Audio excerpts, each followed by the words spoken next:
Welcome to a world of thrills, a world of drama, of capes and tights, a world where death is a revolving door.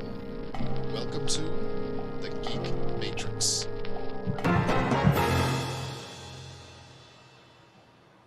Hello, everybody, to the Geek Matrix DC Comics Review Show, episode number 198. Ooh, we're getting close to number 200. It is just me today. Hi. Brandon is a little bit AWOL, so I'm a little bit worried, but hopefully he will be here soon. And Josh is off on a little family adventure. So, Josh, enjoy. Brandon, hope all is good, bud. Hopefully it is just school. Yeah, he is almost graduated, so I imagine he's a very, very, very busy guy with all the finals he has to do and exams right before he gets that good old diploma, that piece of paper which gives him certification on whatever it is he's doing, because I don't remember off the top of my head. But basically, we are here to talk shop, comics, and otherwise. Basically, we touch everything pop culture these days. You all know the drill. But since it's just me, it'll be a little quick. So, brief bit of news. We have the Eisner Award nominees came out just today, and we have a lot of DC on the list. Some notable names, of course, we have Tom King, Tom Taylor, G. Willow Wilson are all on the list, among many others. G. Willow Wilson, for example, in particular, is on the list for Best Writer for Poison Ivy, among other books. And honestly, she's in my book. She's in the running for me to get Best Writer there, because Poison Ivy is a hell of a book to read. It is so fucking good. And otherwise, we have a brief announcement of a new book coming, most likely following Outsiders, which we will be talking about later today, which is Jenny Sparks, written by Tom King. 6-issue mini coming out later this year with teases that promise more stuff from the Wildstorm universe, Planetary, etc., etc. So if you are like me and you're just loving Outsiders and you don't know much about Wildstorm and Planetary, something to look forward to. If you're like Josh and Brandon, who know those characters inside and out, you hate the idea. And I wish at least one of them was here to talk about it, because they will tell you exactly why it's such a bad idea. But here we are nonetheless. That is happening. And it's something I would say to look forward to for now until we see it, and then we can decide whether it's good or bad. But that is about it for news, so I will now get into some honorable mentions since we're here. First up, we have Sinister Sons number 4. I am loving the hell out of this book. It is so fucking good. I understand the trepidation some people have had going into this, where Kneel Before Zod has not been the most well-received book, and the Sin Sun backups in Green Lantern were not overly thrilling for many people. Very much understandable, but I love pretty much everything Tomasi does. I loved his Super Sons run, and Sinister Sons tying it to Green Lantern mythos, specifically with Sinestro, is just right up my alley. So for me, it's great. I'm in love with it, and this one does connect kind of into what's going on in Green Lantern. It does have a pretty strong connection. So if you are a Green Lantern fan and you're enjoying the book by Jeremy Adams, be sure to check out this issue and this series, because there will most likely be major connections coming forward.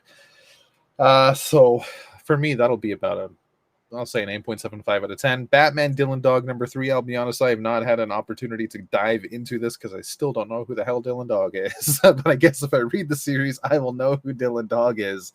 So I don't have much to say about this, but from what I understand, Josh is very much enjoying it. So be sure to check it out, especially if you know who Dylan Dog is. And Red Hood the Hill number 4, very much not for me. We've talked about Red Hood the Hill before. It's a spin-off series from a story arc from one of the best Red Hood books I've ever read that really didn't matter. It's whatever. I'm going to give it a 5 out of 10. It's something to read. It's okay, but the characters just don't do it for me. And that is our honorable mentions for today. That's a fucking record. 5.5 minutes into the show, and we're done news and honorable mentions. It helps when you're the only one here. And with that in mind, we're going to skip the bonus show this week, ladies and gents, folks and germs, people of all ages. Yeah, we're going to skip the bonus show, and we're just going to do all the books in one go in this show. So there's a treat for you, but it will be split up 3 and 3 with commercial break in between. So we're going to start things off with Suicide Squad Dream Team number 3. This is written by Nicole Maines with pencils from Eddie Barrows and Jose Luis, and inks from Ibra Ferreira and Adriano De Benedetto, colors from Adriano Lucas, and letters from Becca Carey. The team is driving across country in Gamora, of course, trying to find Dreamer at the beck and call of Amanda Waller. And for some reason, the rest of my book just decided not to fucking load. They ended up in a car crash, which coincidentally is not too far from where they need to be in order to find Dreamer. And find Dreamer they do, as they find her taking bodies and putting them to sleep so she has bodies to hop around in. And what Dreamer is trying to accomplish is to just stop the hatred, stop the genocide, and stop people with powers being attacked. They try to talk her down, but it does not work, and she heads off to what she realizes at this time is supposed to happen. In one of her visions, she saw at this exact time, 11:47 p.m., something big is happening, and she heads off to a school that is being lit ablaze, and she stops the perpetrators, threatens them dearly, nearly kills one, and then is brought down by the Suicide Squad at the time. They talk her down slightly, but as she is about ready to attack, they take her down and bring her in, much to her own chagrin. It's not what she wants, but she realizes everything goes back to Amanda Waller. One issue left to go in this series. It is a countdown to absolute power. We're starting to see major ties to what we know of the event so far. We got some teasers from Amanda Waller's panels with the Amazo robots. She had blueprints there. And Dreamer has a lot of things to talk about when it comes to what Amanda Waller potentially could be doing in the future. She wants absolute power. That was actually mentioned in this book. So it was an interesting little nod. It remains to be seen how important this series will be. This little 4-issue mini, will be to the overall story with absolute power. So far, it seems just like setups and teaser, but we've yet to see if it's anything significant at all to what will be going on. So we'll have to see. I was kind of down on this book in the first issue, but with each issue, it's getting more interesting for me. The team is a little bit more cohesive. We have seen Clock King, who was on this team, in various other books featuring Amanda Waller's team going into absolute power. So we know he is 100% towing the company line when it comes to Amanda Waller. The rest are not seen at all. So Suicide Squad being the title of the book, potential for one of them to die? I think so. Most likely Bizarro.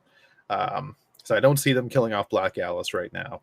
And I doubt she's going to kill her nephew Archie. Because we barely really had much time with him. He's had some stories here and there, but for at least in the past few years, he's barely been around. I want to see him fleshed out a bit more. So I could see Bizarro being killed off, but I still want to know which Bizarro this is. The whole Bizarro concept is very confusing. Because is it B0?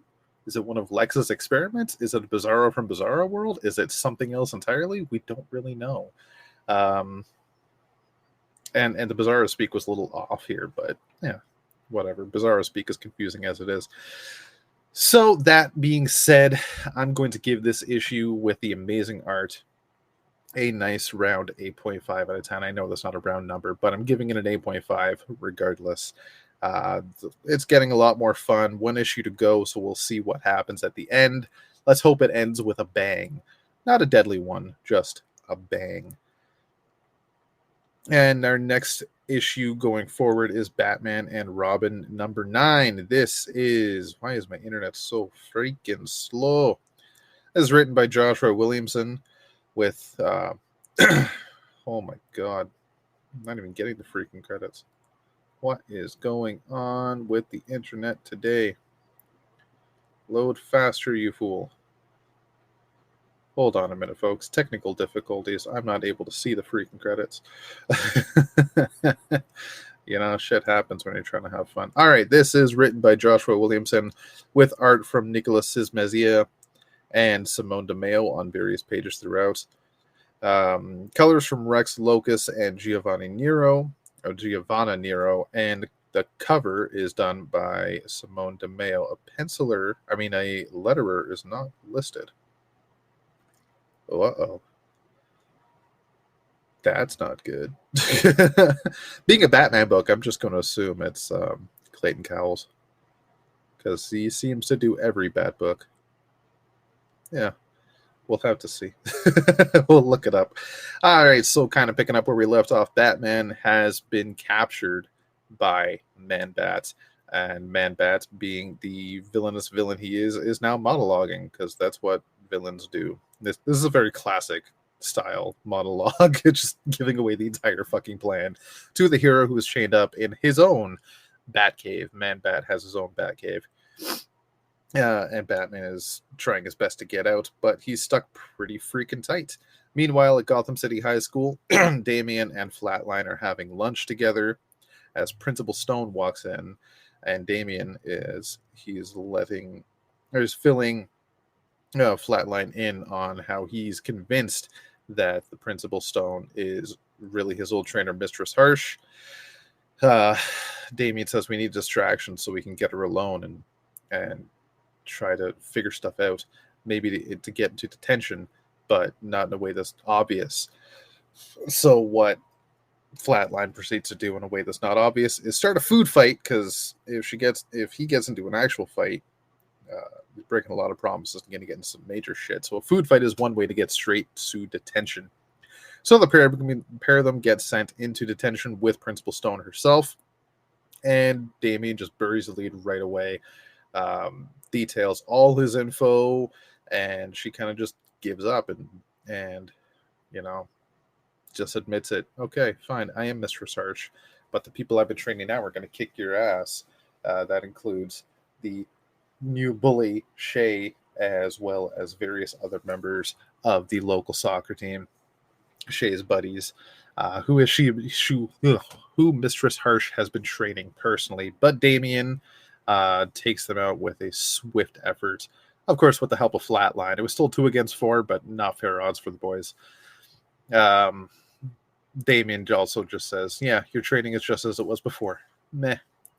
And that leaves Mistress Harsh with no choice but to hold a gun to Shay's head when she gets electrocuted by a taser.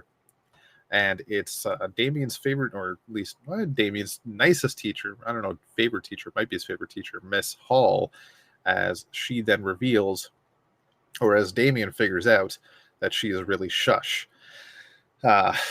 And she kind of just lets that go as well. Details her own backstory with Tommy Elliott, how he was her mentor. They were in the hospital together, working together. He trained her on all sorts of stuff. It was never a romantic relationship. It was more of a professional relationship. She even covered for him when he needed to go away. But what she didn't know was that when he was going away and she was covering for him, he was going out as Hush.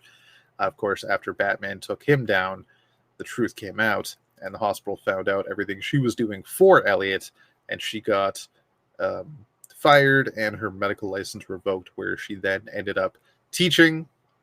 While she's not highly respected, it is a job. And then she found the cult of Man-Bat, who also took her in, gave her a voice, and gave her an opportunity. But that opportunity, as we now know, is backfiring, as the stuff that Langstrom is doing is kind of against her own judgment. She doesn't want all this bad stuff to happen. She knows that she knows that Batman is captured, and she wanted to find Damian, get him alone, so she could hand him a map, which will basically lead him straight to Langstrom. Of course, at that point, she collapses after the wounds she suffered at the hands of Langstrom last issue. Flatline then agrees to stay behind with Miss Hall and get her better, get her to a hospital and take care of her, while Damian goes out and saves his father. He deciphers the map, which Batman could not do, and then he goes out into Gotham, straight to Langstrom's lair.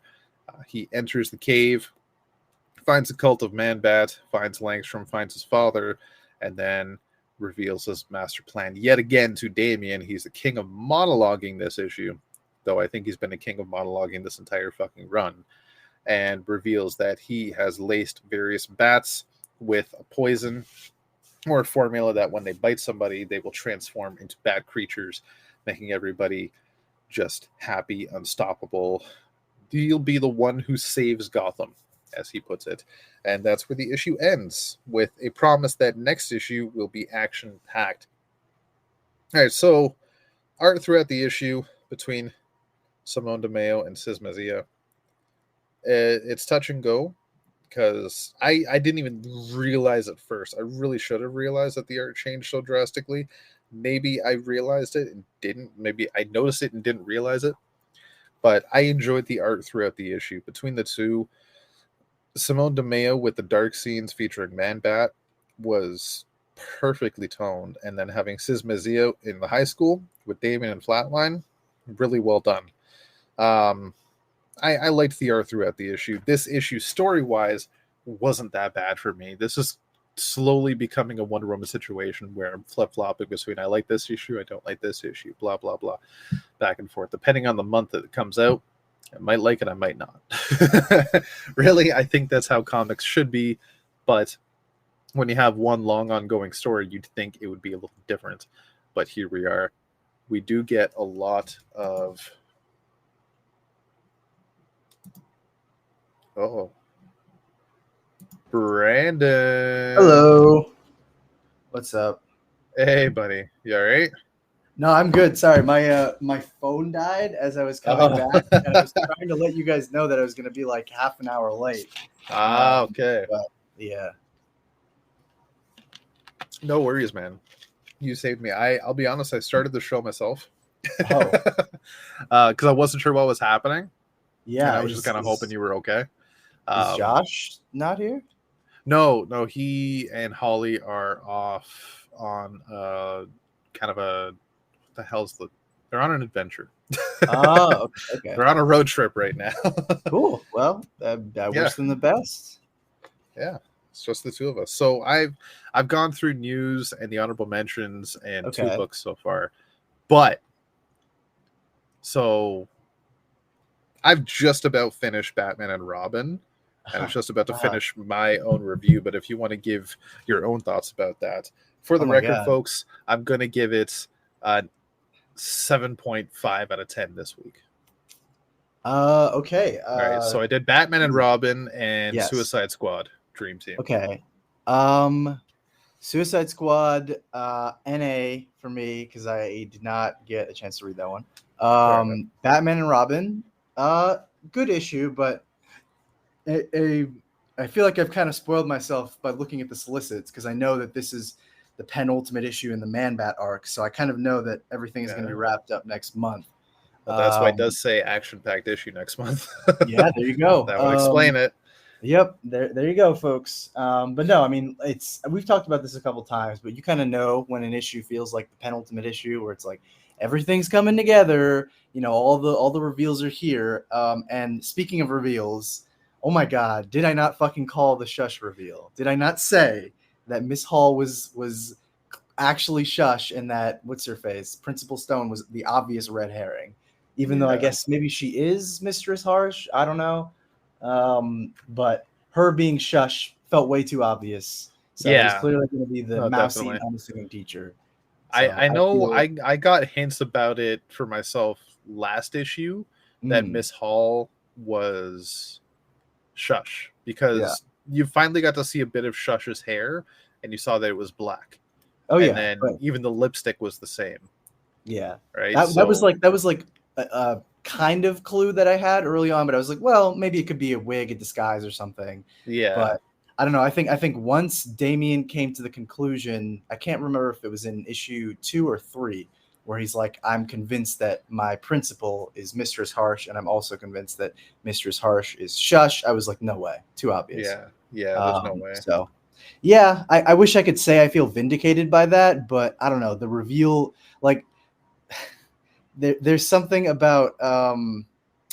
Sorry, I'm trying to put all my thoughts together, but there's something about like when I guess a writer tries to be clever and make a very obvious red herring that you're kind of looking in the other direction, but you kind of know it's so obvious that you realize it couldn't possibly be that, and you end up figuring it out, and then you're right.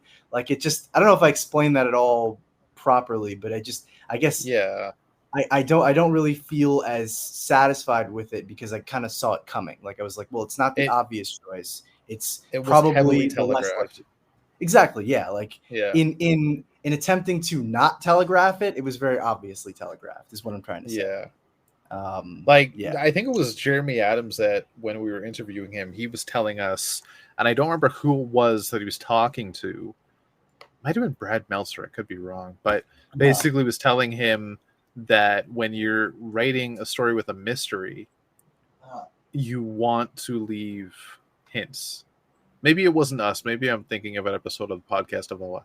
I listen to a lot of Jeremy Adams interviews. But basically, you want to leave hints because you don't want that reveal to be cheap. If you have a mystery, you want to leave it open for the reader to have an opportunity to guess the answer before you reveal it. So you want to leave breadcrumbs along the way. And that was shown really well with this whole thing with Kilowog. And the reveal of his death. But there's also now teases that maybe he's not dead. But with that in mind, like, I could see that Williamson was very much doing this, but also making it way too fucking easy. Yeah.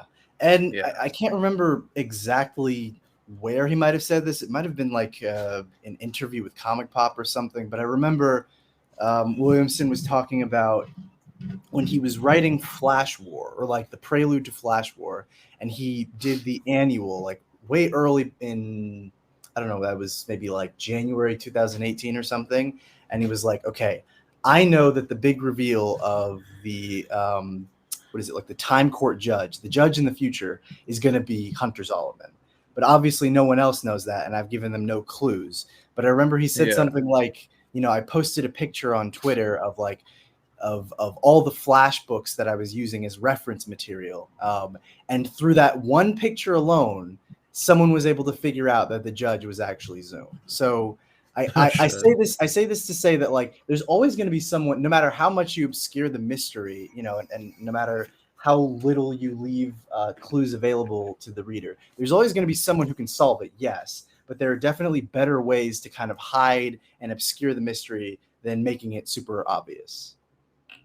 So anyway, all this is my very long-winded way of saying I did like the issue, but the reveal was not super satisfying, and it just kind of felt like standard penultimate. Everything is building up to the big climactic issue where we close out this arc. So I gave this 7.5 out of 10. Right on. All right. So should we backtrack to the news? Geez, I mentioned two things. I mentioned the Eisner nominees, not all of them, but I mentioned like there's a lot of DC stuff on there this week or this year, including G. Willow Wilson, Tom King, and Tom Taylor, for example, as well as many others. So be sure to check those out. That's what I had said. Yes. So that's a redux. But I also mentioned if you have other stuff to talk about, that is great. But I brought up a book you ranted about yesterday, which kind of made my afternoon. I didn't really want to talk about that because it was just it was depressing. We won't have to talk about it because I already did. Yeah, but if you wanted to rant and get it out, well, I can talk more about the Wildstorm stuff when we I guess eventually get to Outsiders. I don't know if you covered that book already. I have not. I left okay. it for last on the off chance that maybe you'd be able to make it. So Here I am. you could talk about it because I know you know a hell of a lot more about Outsiders than I do. Yeah, and that was sort of the reason I wanted to not talk about, for readers who may not have been listening or just joining now. One of the things that Rob had mentioned in the news, I assume, because I can't imagine what else it could be, is that DC is doing a Black Label book on none other than Jenny Sparks, a character very, very, very dear to my heart, and I did backflips, not out of excitement, but more incredulation because I was just like, why? And here's the thing, because I think I had a little bit of misinformation because when Nathan first sent that article, I was under the impression that this was like a book taking place in the mainstream DC universe. So they were trying to fold in all the stuff that had happened with the Authority in the previous Wildstorm timeline into the main DC universe, and we're bringing Jenny Sparks literally back into the timeline and also back to life. That's what I thought it was at first, and I was like, die. I just kind of I misread that, and I didn't realize it was a Black Label book. So it is kind of in its own space. So at the very least, you can kind of just pretend it's doing its own thing and disregard it entirely. I'll probably just check it out of curiosity because, like, I love Jenny and I'm curious to see what they would do. But obviously, I think, yeah, my biggest like complaints were just, why can't you just let Jenny die? Why does everyone have to come back at some point? Why can't we just let some characters be dead? Okay. Exactly. I'm still waiting for the 6-issue Uncle Ben miniseries where Uncle Ben comes back. I think that's the joke. That everybody was like, there's only two people that stay dead in comics: Gwen Stacy and Uncle Ben. And like, they've both come back. They've come Gwen back. Stacy's back to life like 3 times over. Yeah, obviously not in 616, but like she's been back like 3 times over. Uncle Ben is out there in the multiverse as a Spider-Man. Yeah, I think honestly right? The only DC character I can think of that died and has not come back in any form in this, like the original version of the character has not come back in any form, is probably Dawn Hall, the original Dove, because he died back in I think Crisis. you're right. Yeah, I mean there have been do you count Black Lantern? Dove. Yeah, not counting the Black Lantern, but like the original Dove from the 60s who died during Crisis has not come back, which is shocking. No. Yeah, we've just had Dawn Granger since. Yeah. And well, I say shocking. There are a couple of characters who are like that, like people who died during Crisis who they've stayed dead. Because I mean, Tomar Ray is the same way. He's not come back, at least not to my knowledge. And yeah, coincidentally, he did technically die during Crisis because he died in the Green Lantern Aftermath issues of Crisis. Yeah. So yeah, there's still some, I guess, some characters that have remained dead. Yeah. There are, of course, some of the forgotten Titans that no one talks about, like Cole, and I can't even fucking remember the other one's name. That's how important they are. But yeah, no, I don't know. With Jenny, I think the reason it just kind of stung was I said I wasn't going to talk about this. Now I'm fucking talking about it. So you're talking about it. I think the thing with Jenny, I'll keep it short, but the thing with Jenny was just that I mentioned it in our Discord, but Jenny was one of the few characters in the Wildstorm universe that I feel like got a really good, if you can call it good, or noble death, where she achieved pretty much most of what she wanted to achieve. Obviously, still had a lot more to do, and felt like the Authority could handle it after her death, but for the most part, like she died doing what she loved, which is trying to change the world and save the world. So I was like, why not let that be? Like the concept itself is not necessarily bad. I guess it's kind of a neat idea seeing, Jenny, the spirit of the 20th century, resurrected in the 21st. How would you process these things? But like, I don't know. I just feel like that would be depressing as hell, which is probably going to be because it's written by Tom King. But all I can think of is like, Jenny dies at the end of the 20th century, even though technically she dies in 2000, not 2001. We're not going to get into that.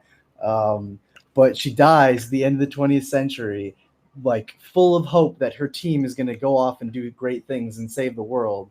And now she's going to come back to the 21st century, and it's just like a bunch of fucking superheroes fighting supervillains endlessly. She's like, I died for this? Are you serious? I died for a world that doesn't even exist anymore, with a bunch of characters that got folded into a universe that has no idea who they are, some of them, nor of their previous history, only for them to be locked in eternal battles with supervillains for the rest of their lives. I would be depressed as hell if I came back to see that. So it's a neat concept, but I don't know. I just like Jenny. Jenny is a character for me that the only other comparison I could draw is like Starman, the 90s Starman, Jack Knight, who after the 90s Starman series ended, pretty much just went into limbo. And I think that was by special request of James Robinson, where he's like, Jack is going to retire. And that's it. He's done. He's not coming back. And everyone has respected that since. Yeah. So I don't know. My thing was like, just let her be. And then the other thing, it's not a minor point, but it's just, I don't know. It's just something that like I would have a hard time getting used to. But like Jenny is, for lack of a better term, a distinctly Warren Ellis character. And anyone who's ever read, especially his Wildstorm stuff, knows what I mean by that term. Like, imagine a character that can pretty much only be written by one person. That's Jenny. That's like Jenny and a very small group of other people, like Spider Jerusalem and Desolation Jones, and I'm sure there's others I can think of, but they all fall in that camp of like, I cannot imagine another person who has the right voice to do that, to write that character in the way that made them so iconic. So, good luck to Tom King. I'm sure he'll do his best, but like, if Jenny is not being written by a British, angry, drunken person, then I probably have very little faith in how good it's going to be. Real shit. Fair enough.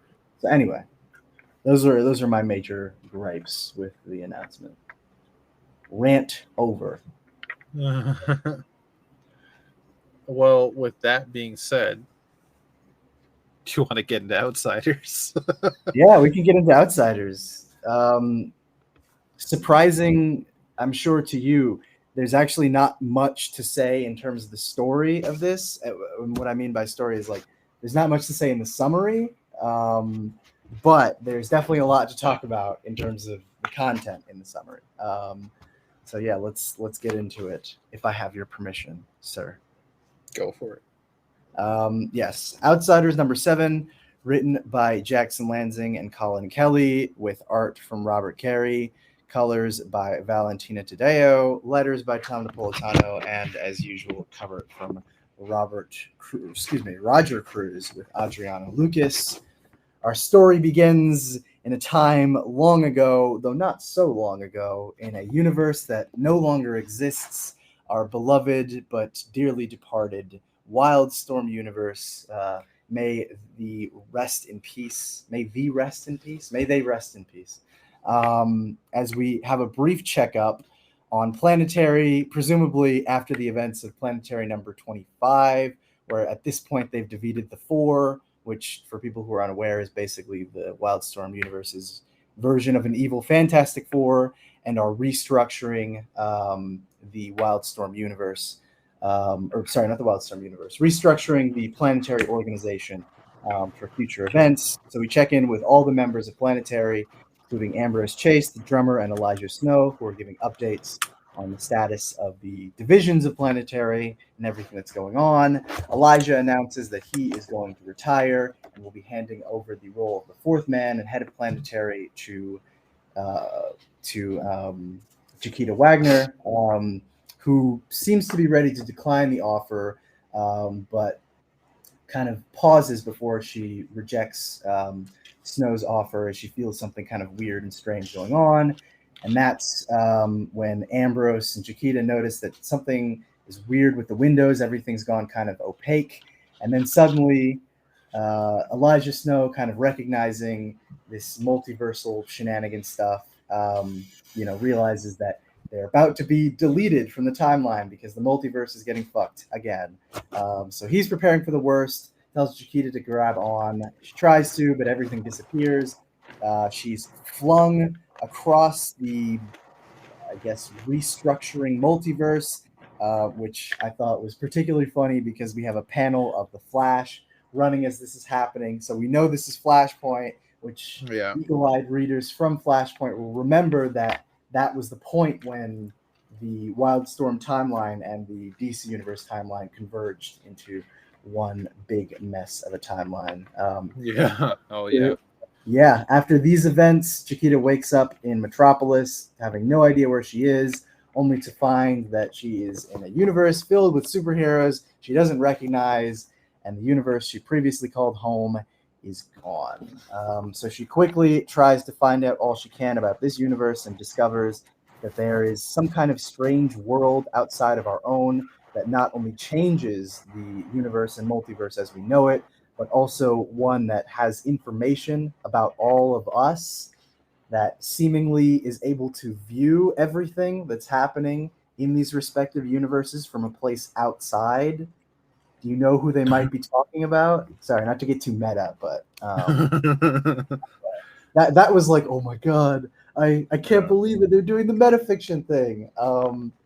But yeah, so Chiquita is just kind of availing herself of all the knowledge, hoping that the timeline and the universe does not change again. But oh no, it did, and now it's rebirth, and now we go through yet another change, where Chiquita finally realizes that, unlike most of the other people in this universe and across all other universes, she is immune to the timeline changes. And so while the world is changing around her, she still maintains the memory of all the previous iterations. So she sets out to find other places that she can call home and just kind of settle down for a little bit.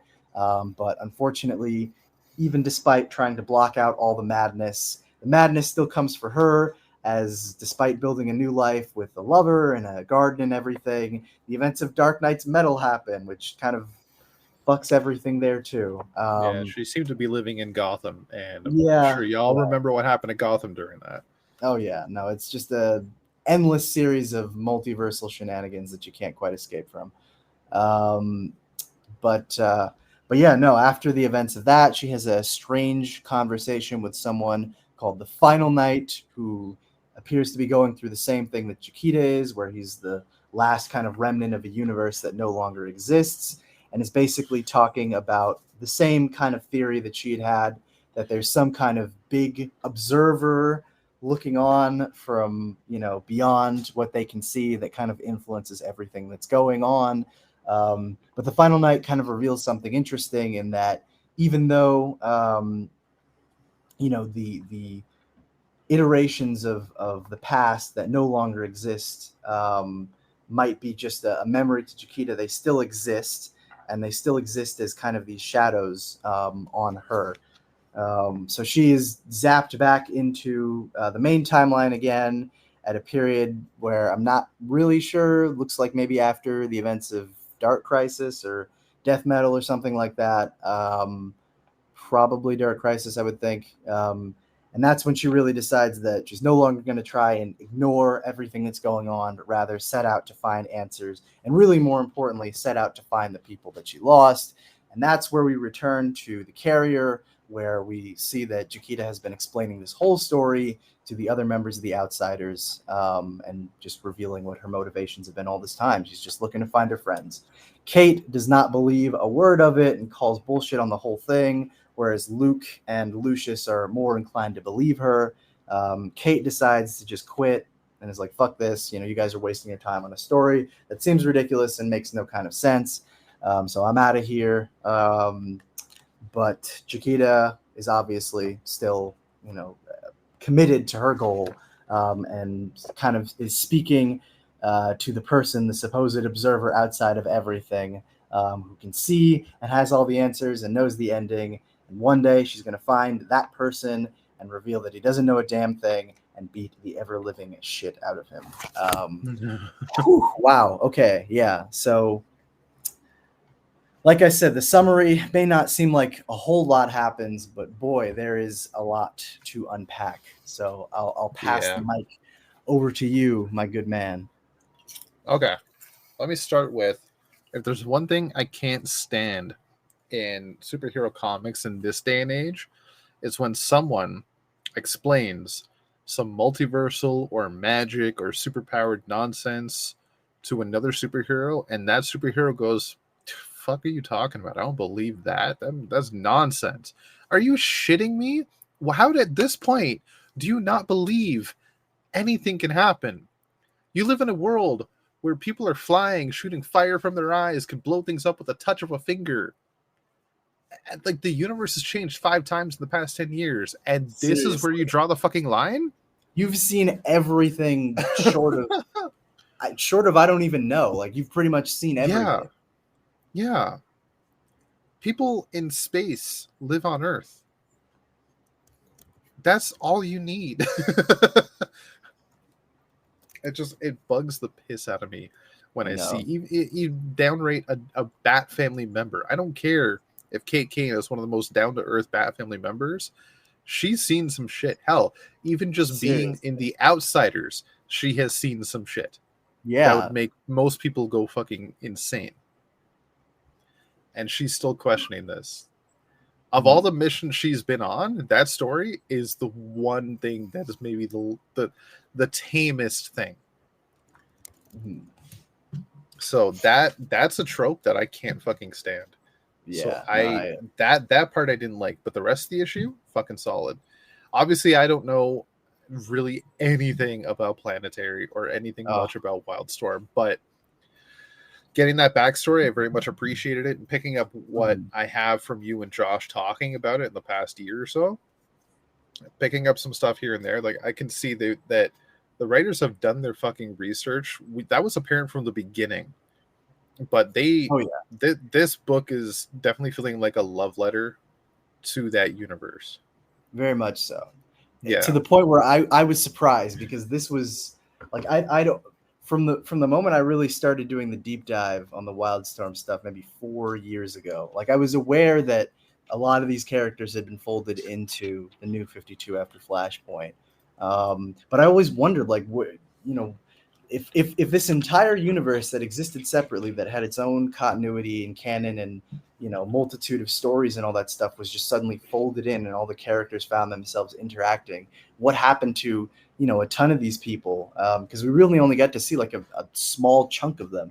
And it always made me wonder, like, was there anyone who was maybe aware of the fact that, we were in our own place, and now all of a sudden we're in this separate universe? Like, there's so much to explore in that, especially with Chiquita's story, because she has seen not just one version of the DC universe, but like 3. She's seen the New 52 version, she's seen the Rebirth version, and now is kind of living in the, post Dark Crisis version, like 3 different versions where the continuity of these characters was completely different. The look of these characters was completely different, like all that stuff, and was witness to all of that. And just, to be able to see that and have that in your memory, as opposed to everyone else who'd completely forgotten. Like, that's astonishing.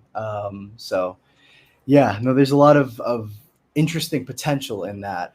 If they ever wanted to explore, that further, of like, here's all the stuff she was doing in between, being folded into the DC universe and joining the Outsiders and all that stuff. Like, that in itself has like a whole arc's potential worth of stories, maybe even more. But yeah, no, I mean, aside from that, it's nice to see the Planetary gang again, at least for a moment. Definitely confirmed something that I suspected, which was that they, mysteriously vanished and were folded in, and who knows what happened to them. Although, if we're following the logic of other characters, some of the ones that were in the Wildstorm universe previously that are now a part of the DC universe, like Grifter and Midnighter and Apollo and those guys, like, it stands to reason that there could be a version of the drummer or Elijah Snow somewhere out there. So maybe Chiquita could find one. Who knows? Would they have the same history? I have no idea. Would they have any memories of their previous life?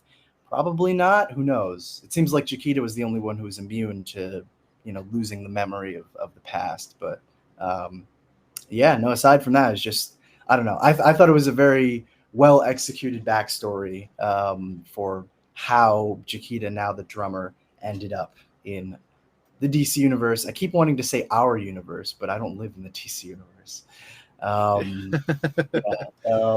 Yeah, no, it's just a really well executed story, interesting. Finally getting the answers, feeling a little vindicated for some of the potential theories that they're dropping here. So yeah, lots of good stuff. So I gave it a 8.5 out of 10. Right on. So, well, I'll lead with my score. Also 8.5 out of 10. But what's the over under, do you think, of this? This obviously, Chiquita Wagner is hinting at the person behind it all is our universe, is the reader. But what if really this person whose ass she wants to kick turns out to be Alan Moore? That would be quite the reveal. I don't know if it really makes sense, but well, my whole thing is obviously Flashpoint and Rebirth and Dark Crisis and all that happened, but what we found out later on through Doomsday Clock is the whole thing that caused Flashpoint to reset the universe was oh my god, the fuck is his name? Dr. Manhattan. Dr. Manhattan taking that 10 years and those characters out of the timeline, and it just reset everything. And that's what would have ultimately destroyed the Wildstorm universe and folded in New 52. So what essentially killed Chiquita's world was Dr. Manhattan. And who wrote Watchmen? Alan fucking Moore. Yeah, that's I suppose that is a distant possibility. They're trying to pit British creators against British creators. Yeah, no, I don't know. It's probably not happening. That would just be possible, that would be interesting. Anything is possible. Yeah, no, I think I like that. The idea that might be a bit too meta, maybe. Yeah. Well, I guess my pushback against that would be because the final night has a line where he says they don't create us, but they're just kind of lurking and judging and observing from the outside. And then Chiquita says they read. So it's not like it's not someone who has a direct hand in determining the course of their lives. It's just someone who's like watching, morbidly curious. Definitely the reader. Yeah, which is why I was like, oh. And then you start feeling all accusatory, like, well, what the fuck did I do? I'm just here reading it. Like, it's not my fault that your life sucks.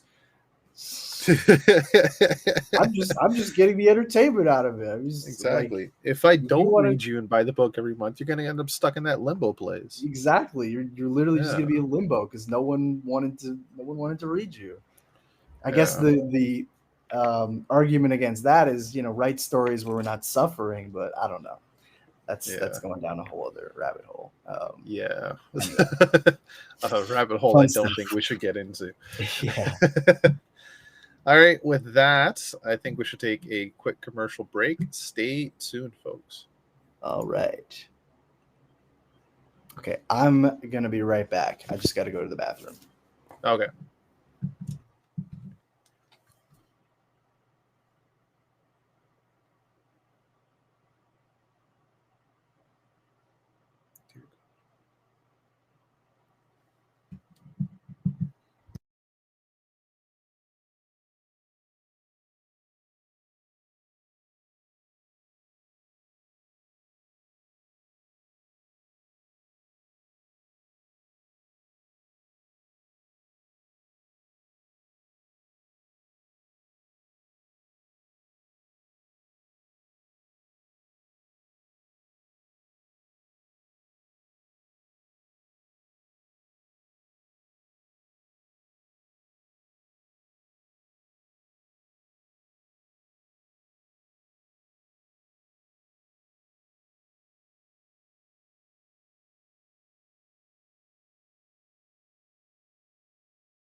Hello? Rob?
And Hello? we are back, folks.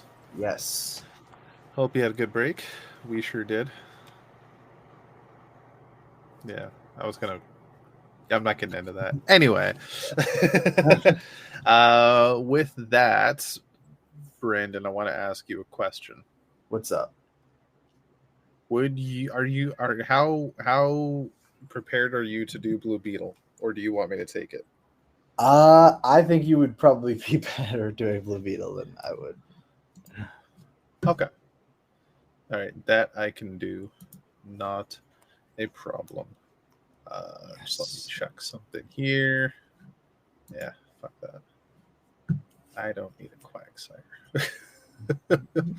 All right, this is Blue Beetle number 9. Oh shit! Technology is not my friend today. I swear to. Yeesh. Hi, Father. For frick's sake! Oh my god. It's not going to go well during editing.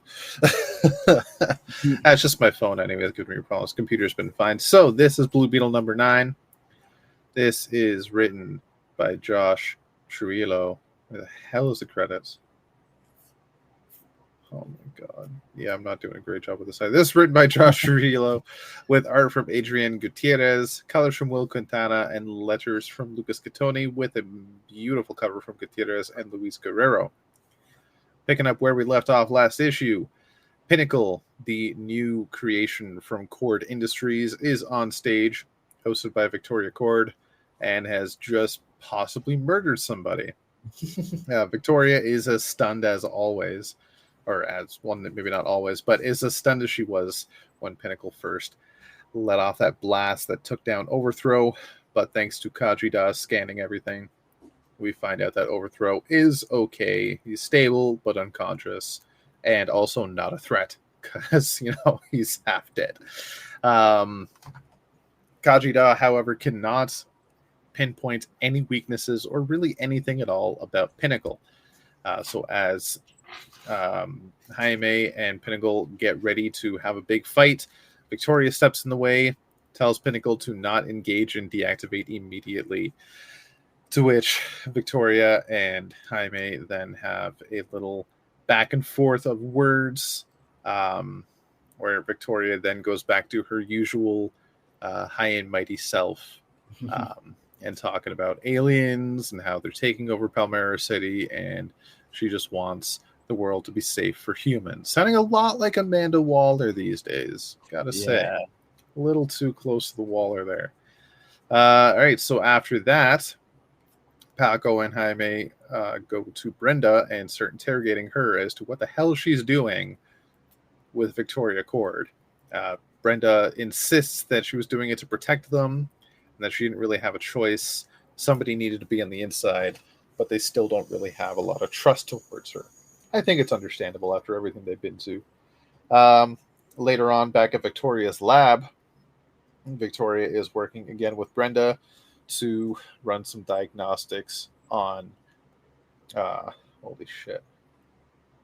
Oh my god, my Pinnacle. My brain is just forgetting all sorts of things. I said it 2 minutes ago and I forgot the damn name of the robot. Yeah. But yeah, so they're running some diagnostics on Pinnacle, and then she realizes maybe it's a bit too much and orders Pinnacle to self-destruct immediately. Pinnacle is kind of questioning that order, and Brenda is also wondering what the hell she's on about, but insists that Pinnacle self-detonates a good 3 times for good measure, and that leaves the actual body in pieces and the green scarab that belonged to Nitida also lying in pieces. Victoria then leaves. Brenda, seeing an opportunity, grabs the green scarab and heads off in a flying car, which I thought that was trademarked by S.H.I.E.L.D., but who knows? They don't exist anymore now, I think, anyway, so who fucking cares? So she heads out with the Green Beetle to find Jaime. Victoria gets an alert that there has been an incident with Pinnacle, knows it's Brenda, and orders her Nightingales to be sent out, which are crow-like robots which fire green lasers. Not wanting Brenda to be hurt, she does want that scarab back. So Brenda gets on the phone with Jaime and says she's being attacked and she needs help right away. Then the green scarab begins to crawl on her, and then they get cut off. Victoria then is going into her lab and finds none other than Ted Cord in his Blue Beetle costume, who then gives her a bit of a stern talking to in a way, and asks what she's doing to everyone, and she reveals that she's just trying to help everyone. Why can't he see that? But he says, we'll figure this out later. Right now, we have a crisis, and it's up to the Corps to fix this, so now they're working together. So then we cut back to the Nightingales attacking the car, and Jaime arrives in time to find the car crash down and Brenda just barely conscious. He then asks Kajida where is the Beetle. Kaji does a scan and cannot find it anywhere. And as we see in an alley, as it's beginning to rain, the Beetle is beginning to reconstruct itself, and it is now turning into Pinnacle, but this time kaiju-sized. The pinnacle of its form, if you will. That was a bad joke. That was a bad joke. Just gonna wait for that one to pass. Yeah. like a bad fart. Just let it pass. Yeah. Anyway, I mean, not even the worst pun in the entire book. The title of the story is Pinnacle of Achievement, so whatever. Still pretty bad. I regret nothing. Anyway, this story has been interesting. I don't remember when we found out. It might have been at the last solicit, so it might have even been last week, and I guess I could have been brought up at news. But we found out that Blue Beetle is ending fairly soon. I think it's going to 12 issues, and that's it. 11, I think, actually. 11, even worse. So it means we have 2 fucking issues left. Yeah, I'm not happy about that because I'm really enjoying this book, and I thought there was definitely a lot of potential here, you know, but I guess not to the masses, which is unfortunate. Yeah, I don't know. It feels weird because it had all this momentum from the Blood Scarab / Scarab War arc, and I felt like it was building towards so much more beyond that. And I guess it just ended abruptly after this Pinnacle arc. Feels kind of weird. Like, unless there's a relaunch coming, which I can't imagine there will be. Yeah, it feels weird that this would just be the end. It really sucks. Yeah. But what can you do? Unless they're gonna throw a curveball and it's just a new creative team, but I guess we'll have to see. Yeah. Which I don't know how I'd feel about that, because I'm really liking what Josh Trujillo was doing with this. Yeah, well, it felt like everyone was really in it, and it would just be kind of weird to end it, while they're still kind of developing their story, to bring in a new creative team. Yeah, I don't know. It sucks, but for now, I'm going to enjoy what we have. I know I picked up Graduation Day in a trade. I'm going to pick up this entire run as a trade as well. This is a hell of a run. I want DC to know that this is what I want more of. Yeah. This was fun. Give me some of those like lower tier, like A-, B tier characters that we don't get to see more of. Stories that we haven't had in fucking ages. That somebody after all these years would be like, you know what? I think I could do this. Look, how many times have we got to read Batman and Superman, Green Lantern? Okay, I take that last one back. But the Flash. Like, how many times we got to read those guys? We're not getting any Blue Beetle. We're not getting any Green Arrow. There's no Aquaman right now. Martian Manhunter hasn't had a book in like 20 years. Green Arrow, thankfully has an ongoing that is, for every indication going beyond 12 issues, but everyone else is like, what's going on? What's happening? Dude, when's the last time I forgot Green Arrow was happening? When's the last time the Atom had his own book?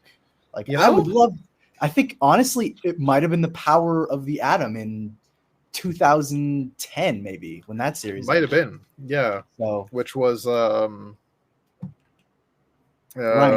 Choi, thank you. The second Atom. So that's I'm just look. Technically, you're preaching to the choir, and we could go down a whole rabbit hole tangent. What a weird phrase. But we can go down a whole rabbit hole of characters that they're just kind of sitting dormant that DC really could be, using, and there's a whole army's worth of characters that they could tap into. But oh well. I mean, Jeff Johns brought back JSA. I think next he should bring back Booster Gold. Booster Gold. Well, yeah. Give us 52 pickup part 2. 52 pickup. Oh Electric Boogaloo. I picked up the 2007 series. I guess it's a compendium because it's not quite an omnibus. Volume 1, and I've just been like loving the hell out of it. That's awesome. Yeah, that's a super fun series. It really is. I loved it in 2007 when it started. Like, I love reading the hell out of that book, and just I needed to pick it up again because I'm like, I've been finding the issues in my dad's collection. I'm like, all right, I'm gonna collect all these because I love this series, and I was like, I want to read them now. Yeah. Strangely enough, I think my first introduction to Booster Gold might have been the 80s series, because I remember the first time I ever went to the comic shop that was closest to me in high school. I just, as I'm wont to do, I just went straight for the dollar bin and was like, okay, let's see what we can get. Let's see what I can find. And I just found a ton of good stuff. But the stuff I can remember most clearly, for some reason, it's probably because I have a picture of it too, was like a bunch of Wildcat stuff, issues 51 and 52 of Green Lantern, surprisingly. Oh, wow. From the 90s. So it was like first introduction to Kyle Rayner, and like Booster Gold '2 for some reason. Wow. Yeah. And I was like, hey, cool, I'll check this out. So yeah, no, that 80s series is a lot of fun, but no, the one from Jeff Johns post 52 is also pretty good. Yeah. One that I haven't read that in a while. It's honestly worth another check out. If only to like come across those random chalkboard panels in Rip Hunter's Time Lab, and just where Jeff Johns was like teasing future stuff, and you're like, well, I remember that was all the stuff that was like teasing towards Flashpoint very early on. There was all sorts of stuff. Like he was teasing New Krypton. He was teasing Was there like, Blackest Night stuff in in there Final too? Crisis. There was Blackest Night stuff in Yeah, there if too. I remember Yeah. correctly. Yeah, So, I think he was teasing stuff about the Red Lanterns, and considering he yeah, was yeah, also writing Green Lantern at the time, okay, he could do it. yeah. Yeah, Well, he was doing like 4 books at the time, which is fucking crazy to me. Because he yeah, was co-writing Blue Beetle. He's co-writing Booster Gold, yeah. writing With Green Dan. Lantern. Oh no, not with Dan Jurgens. I don't remember who the other guy was, but Dan Jurgens took over later. Yeah, He no, was it doing was Green Jeff Lantern. Johns and John Katz, I think, and then Dan Jurgens was doing the art. Yes, And then yeah, I think he was doing Teen Titans. Yeah, no, was wrapping up Teen Titans because I think he stepped Okay. off the book. Actually, I have, funnily enough, I finally. Wait, can I go on a brief tangent, please? Sorry, Josh. What else do we do? Like, it's our thing. Okay. We always go on tangents. Small Yo, Josh. tangent over, but yeah. So I've been on my quest to like complete all the eras of Teen Titans since I don't know, fucking high school or something like that. And the one that I have most complete as of now is probably the new Teen Titans, even though the 2003 Teen Titans was the one I kind of started out just trying to collect as many issues. But I finally, as of I don't know, maybe last week or something, collected up to 52 or no 53. And I know just looking based on the I think I have that issue because is that the one they were in Russia? No, I think that's earlier. 53 okay. is the Titans of Tomorrow arc. Okay. No, yeah, I think I have that issue as well. Yeah, Johns ends up stepping off the book at issue 46 in 2007. I think right as he's about to take over Action Comics, or fully take over Action Comics and not just co-writing with Richard Donner. So Teen Titans, Action Comics. Richard Donner was writing Action Comics. No, isn't that wild? I still look back on like, what was it, Escape from Bizarro World? And I'm like, oh my God, fucking Richard Donner wrote this? Superman Richard Donner? Like, what the hell? You know? Yeah, no, that's awesome. Man, what a stacked creative lineup that was. You had Kurt Busiek, Richard Donner, Fabian Nicieza, Jeff Johns, like so much great talent. Hell of a time to be a Superman fan. Like I read random issues during that time of Superman and Action Comics. I was like, I don't think I ever had a bad issue. Yeah, it was great. Every issue was fun that seems to be the case with Superman. Like you just have a lot of eras where it's defined by like a singular creative unit of different writers and artists, and they're just churning out great stuff. Like you had the Triangle era, obviously. You have which Omnibus is coming soon. Yeah, hell yeah. You had like the post 52 era, like just all these really great decisive eras. Even the like post crisis John Byrne / Marv Wolfman kind of era, and then Marv Wolfman left the title, and then John Byrne left the title. But like they always have like these eras where Superman has like stacked creative teams, and the stories are great. Maybe that's all the eras, but I would argue there are some eras that are definitely weaker than others. But that's a conversation for a different day. Wait, how did we get to this? Oh yeah, you were showing off. If you were trying to show it off, your camera's not on. You were showing off your Teen Titans collection. Oh yeah. Well, I just wanted to grab the issues. Where was it? I don't even remember where this conversation segued. Oh, no, you're talking about.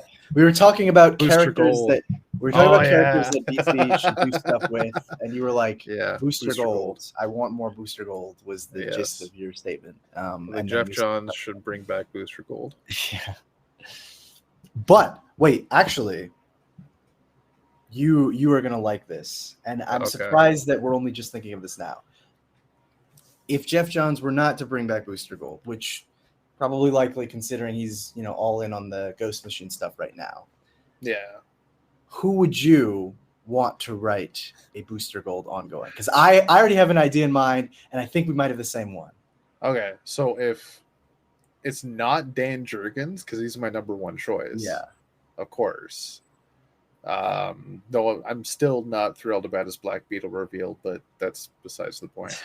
If it's not Dan Jurgens, right now, if we're talking current writers, quite honestly, maybe Jeremy Adams. I knew it. Yeah. This is literally the meme from, what is it, fucking Predator? The two, like, giant arms. Yeah. Yep. You son of a bitch. You and I, Jeremy Adams, together on. Yeah, no, I couldn't think of anyone else who. Yeah. Not even. Not considering even he did Gold Beetle in The Flash, yeah, that's which what I is was thinking. clearly a love letter to Booster Gold and Blue Beetle. Very much so. Yeah. Yeah, I would love to see that take. Yeah, he would be so good. Mm-hmm. If not Jeremy Adams, maybe Tom Taylor, but I would love to see Jeremy Adams before. Yeah. I'm trying to think who else, because I feel like it has to be that mix of the sincere but also the comedic.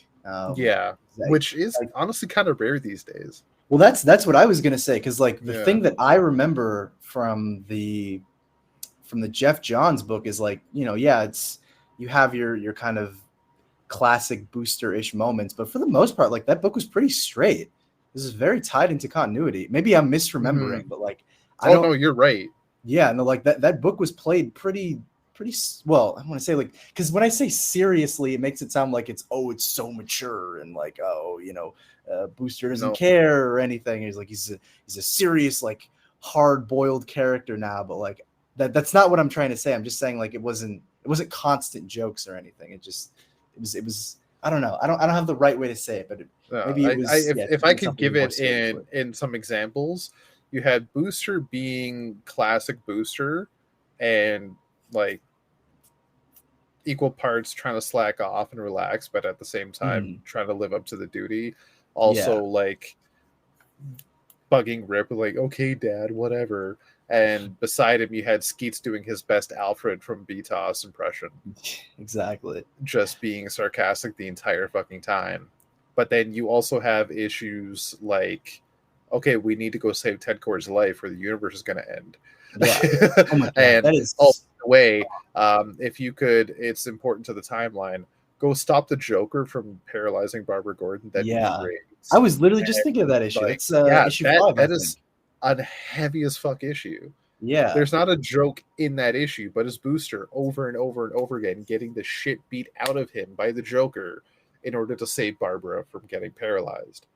All for it to just be a lesson for Rip to say, look, there's some things in the timeline you just can't save. Yeah, and Barbara needs to be paralyzed, and Ted needs to die. Oh my God!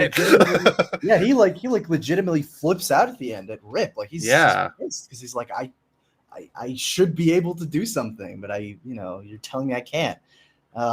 So yeah, like he's basically like moments away. He's basically like ready to die. Yeah. He's been beaten to a bloody pulp over and over again, and he's like, "No, I need to fucking do this."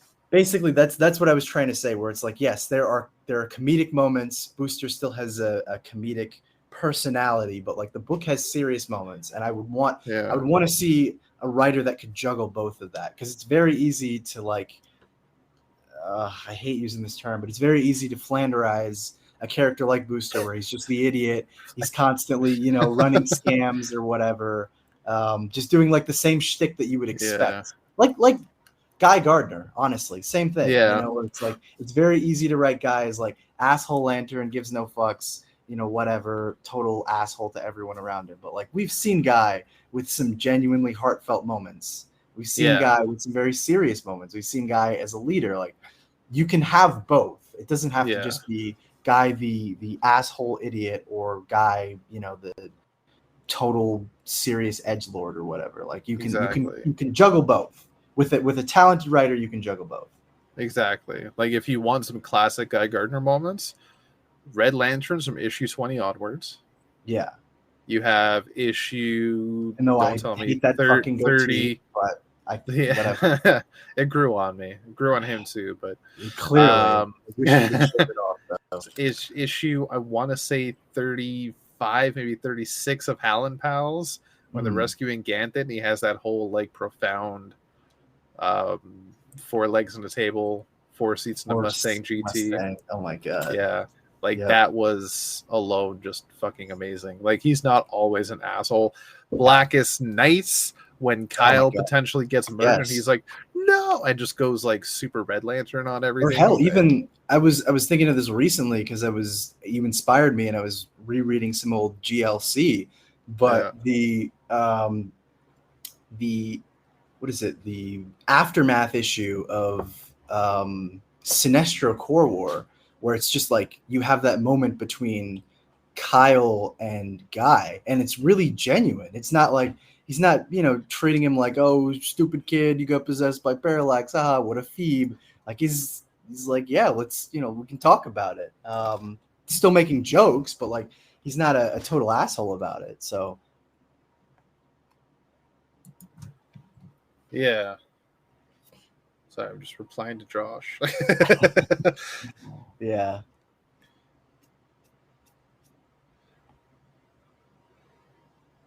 Oh, I didn't even. I was not paying attention to our Discord. Yeah, sorry, Josh. Just because, like, Mark Russell. I don't have Discord on the screen, so I'm not seeing that messages are happening. Josh, I know you can hear me. I co-sign Mark Russell. I co-sign Mark Russell heavy. What do you say about Steve Orlando? TBD. I would have to see that. TBD. Fair enough. TBD. I mean, I saw you say my pick would be Jeremy Adams too, but then you didn't say anything else. If I could pick another, and only because you know how much I love him, Tomasi. Yeah. Tomasi's another person that has that perfect balance. Honestly, I think. Yeah, I think that would be. I feel like that would be enough to bring Tomasi back to an ongoing or something. I don't know. Yeah. I'm not. I feel like I'm not making any sense today. No, I get it because he's really just doing minis right now. Yeah, I say that because like I feel like that's a character that he's touched maybe only in small cameos or something. Like maybe I don't even know if I'm remembering that because I know he had Tora a couple times in Green Lantern Corps, but I don't remember if he ever had any booster cameos in Green Lantern Corps. Maybe in Superman. I don't think in Green Lantern Corps. Potentially. Oh, I know Booster was in Superman, but that might have been Dan Jurgens. Well, that's that. I was trying to not confuse that because I know he did the Booster Shot arc, and that was. Was that Superman or was that Action Comics? That was Action Comics. That was Action Comics. Yeah. So I think that was Dan Jurgens. Yeah. Yeah. So, yeah, I don't know. I think I would definitely be interested in it, and I feel like that would. You know what I would really like to see? They kind of did a decent bit of it with the Jeff Johns series, but like the whole dynamic between Rip and Booster was such a fascinating one that honestly, the more that they could explore that, the more I would appreciate it. And I know Tomasi has a penchant for writing families, so I would love to see just more elements of Rip and Booster's relationship as father and son. Obviously, kind of weird dynamic given that Rip is an adult and Booster is like I think younger or something. I don't know, but yeah. But I still have to like go through the whole run. But I know at least in the first volume here for the 2007 series, you do get the reveal that Rip is Booster's kid. Spoilers, by the way, if you never read that book. But I don't think Booster ever finds out. No. If I'm remembering right. I don't. Yeah. Yeah. I don't think so. But it would be funny to have like Booster just spend a week on the time bubble, just like, no, we got this, and he's like almost getting eaten by dinosaurs left, right, and center, and Ripper's like, you need to stay alive because if you're dead, I'm not gonna come on. I was thinking like maybe because you're right, like that dynamic has kind of been explored in the 2007 series, but like I don't know how you would make it possible. I'm sure there's a way, but honestly, like a Booster and Son series in the vein of the Rebirth Superman would be great. that. Oh damn. You know, just trying to see him, Oh, damn. attempt to be a father. Yeah. But like with a 'Cause- young Rip Hunter, with right? young Like as a Rip kid. Hunter. Oh my god. I think there's a couple of moments in like the Vanishing Point miniseries, which was a tie-in to Final Crisis, where they Yeah. have some flashbacks to Rip's childhood, where it's like you have the adult booster raising his son, and they always kind of hinted at that. Like there's this whole dynamic of Michael and Rip, but they never really go into it. And I was always like, there's so much potential there if you just wanted to explore that more of like, okay, well, if Booster is a father, especially as a time traveling superhero, what is that like? So yeah, I don't know. You said Tomasi, and it got my head spinning of like, ooh, there's a lot of potential there. And I know how much he loves to do the father and son family dynamics. So I would definitely want to see that. Yeah. Damn, that'd be wild. You need to Yeah. write that. Oh my God. You need to fucking do that. We need to write shit. Well, yeah, let's do it.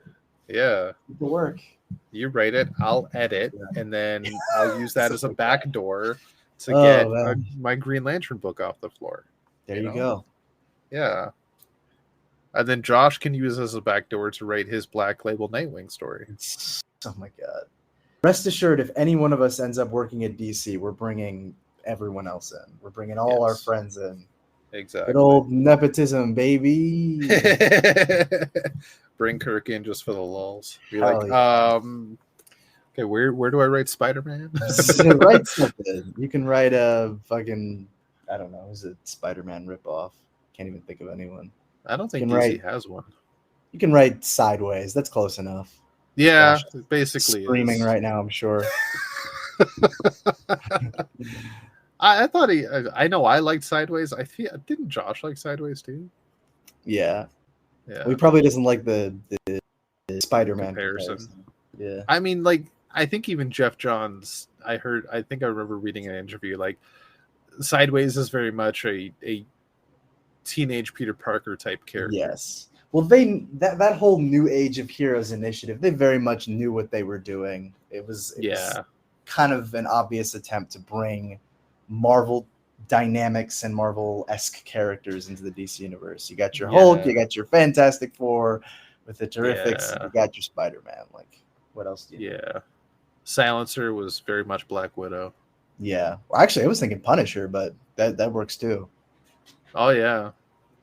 Guess I could go either way. I knew there was a Hulk analog, but I can't for the life of me remember what he was called. Damage. Not to be confused with Grant Emerson, the other Damage. Not that Damage. Not that different Damage. Yeah. I remember now that you mention it. When I saw that title, I'm like, huh, from JSA? And then I look at the cover, I'm like, that's... Yeah, it's like, no. that's that's not the one different from JSA. Damage. Yeah, that was weird. What I find even crazier is that Sideways, for all the stuff I loved for him, was made by Dan DiDio. Still, it is surprising. Yeah. Considering how much he, like, I it's yet to be confirmed in my books how much he hated sidekicks. Right, he wanted allegedly the OG heroes to take center stage. Allegedly. And here he is making a teenage superhero as an OC. Like, what the fuck is... it was. Yeah. It's always allegedly and rumored, but never confirmed. Very much an open secret, I guess you could say. Of what he called legacy characters. Yeah. Because if I'm remembering his own words correctly, he said they age up the heroes, which. Yes, but also who cares? Yeah. Like you have Alan Scott and Jay Garrick. That's what I'm like, oh my God. Literally, like the characters that you like, the ones that you're saying are being aged up by, the third generation legacy characters are legacy characters. Exactly. Like Green Lantern and Flash are both legacy characters. Adam is a legacy character. So by that logic, to go into the idea that Superman, Batman, and Wonder Woman all hung out with the JSA in the 40s. Yeah, well, that's the thing. It's like you even now still have like that weird timeline fuckery of, was Diana kind of a legacy character? Because for a while it was in canon that Hippolyta was the first Wonder Woman, and then Diana took over.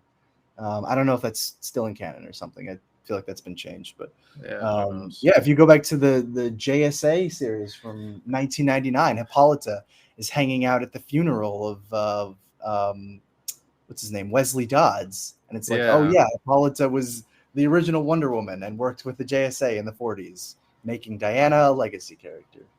Yeah, there you go. There you go. So like, the history of DC is literally built upon legacy characters. Yeah.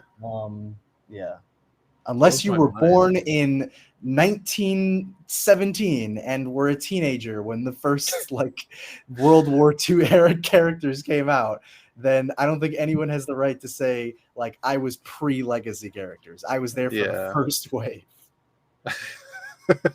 You know? Like that alone lends more credence to my argument that, and I know Josh agrees with this, that at a certain point, Bruce should have just stepped down and Dick should have taken over and stayed on as Batman. As much as I like Dick as Nightwing, like there was an opportunity, I think, in the 60s where they could have just changed that. You know? Possibly, yeah. I don't know. I think it's hard to say because I think the dynamic of Bruce and Alfred in the cave doing the whole mystery thing just worked so well for so long that changing that just didn't work. Like literally to the point where they had Dick go off to college because Denny O'Neil was like, well, I want to get back to basics. Like I just want the Bruce Alfred dynamic, and Robin can go off and be a college student or some shit. Yeah. So I think that's probably why they're like, no, this works, this formula works. And then when it didn't work, and they're like, well, let's go back to the Batman and Robin dynamic. They were like, fuck, well, we can't do that because Robin ran off to join the new Teen Titans, and he's a grown ass man, and Marv Wolfman doesn't want us to make him back into Robin again because he's about to become Nightwing. Enter Jason Todd. There's a whole history of that for anyone who's interested. There's, oh my God, I gotta find the interview, but there's some interview with Mike W. Barr, who was, I think, writing Detective Comics at the time, who was trying to figure out a way to bring Dick Grayson back as Robin because they really wanted the Batman and Robin dynamic. And this was before someone else had the idea of like, why not just have a new Robin? But I think his idea was Dick would be in a horrible accident. He would have amnesia, would forget everything that had happened in the recent few years, including all the Teen Titans stuff, and would move back in with Batman and be his sidekick again or something like that. That's kind of nuts. Like such a wild and stupid story plot that I was like, thank God they did not go with that. Yeah. I think, Josh, to your comment, I think Rob was talking about like in the 60s and 70s. So that would have been pre-Tim Drake. Yeah. Oh, did he mention something about Tim Drake? Because so Josh has been bugging in our private chat about his theory about the Flash, and I'm going to try my best to piece it together because when he was explaining it, I was very fucking tired. So I don't know if you had a chance to read it yet, Brandon, but it does have some interesting stuff here. But it is 100% Josh's theory through breadcrumbs and pieces he's pieced together. So it's infuriating. What's infuriating? Oh,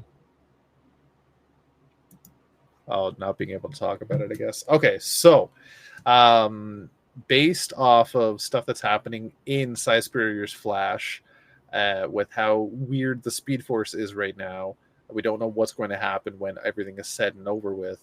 Plus DC looking to connect canon as much as possible, as well as potentially undo some things. He's thinking that at some point, not in any specific event, but throughout books, there's going to be some kind of problem that will cause a Flash to disappear. And we'll have to Oh. either go into the Speed Force or into some extra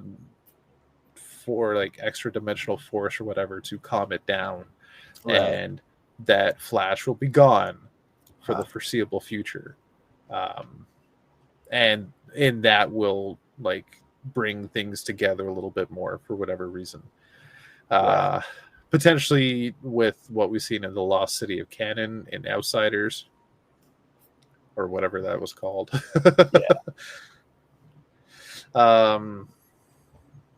Like he started this whole theory asking me and Brandon if we could pick a Flash that would be gone for 5 to 20 years, who would it be?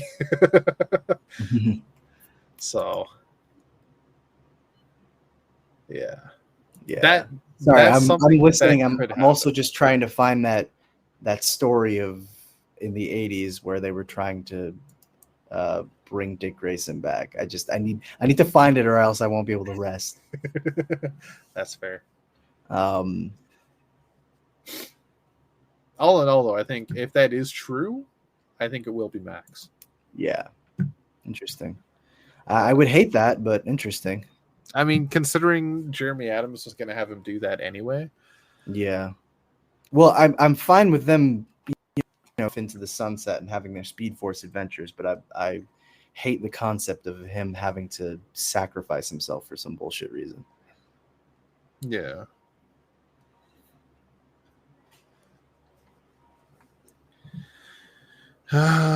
Well, that is about it, I guess. Well, what the fuck? Oh, now I see the chat about Tim. Tim should be Batman, not Dick. I think Teen Titans proved that should never happen. Josh. Yes, but also like all of Batman and Robin by Grant Morrison and prove that he can be Batman, and a very good one at that. So is true. I think it will be that. I had to sneak in here real quick. Oh my god, aren't you on like vacation? I am getting ready to leave for vacation, but Oh I my had to God. sneak in here real quick. Yeah, so with the Lost City of Canon going on in the Outsiders, where everything conflicting in DC canon lives, characters, plots, everything. Yeah. They are supposed to be going into that and fixing all of the errors in continuity. Now, with everything that's been going on with the Flash and how wonky it is and all the changes that Wally's been going through, I think that we're going to end up losing losing a Flash, either getting eaten up by the Speed Force or by time itself. And I want to say it looks like it's going to be Wally, but there may be an opportunity for somebody to step in. And I personally think that it'll be like Barry that wants to step in for him, but that Max will do it at the very last second. But I think since we always, with those big, huge continuity shakeups, stir-ups, anything that alters the universe at large always involves a Flash in some form or another. And I don't see how we could have a bunch of continuity fixes without involving somebody tapped into the Speed Force. So Yeah. I was wondering what y'all thought about that. Do you think it's a possible. possibility that's what we're looking at? I think it's very possible. It's not like it hasn't been done before, right? So, do you think we might lose Wally? No, I don't think we'll lose Wally. They put too much into Wally over the past almost a decade now, since Rebirth started, into just bringing him back into the fold and making him a solid part of the DC universe again. They put so much effort into it that just having him sacrifice himself would cheapen the entire fucking thing, and I would absolutely hate it.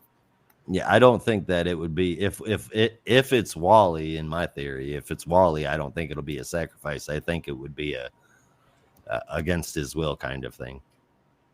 Now, I was just curious to hear what you guys had to think about that. What about you, Brandon?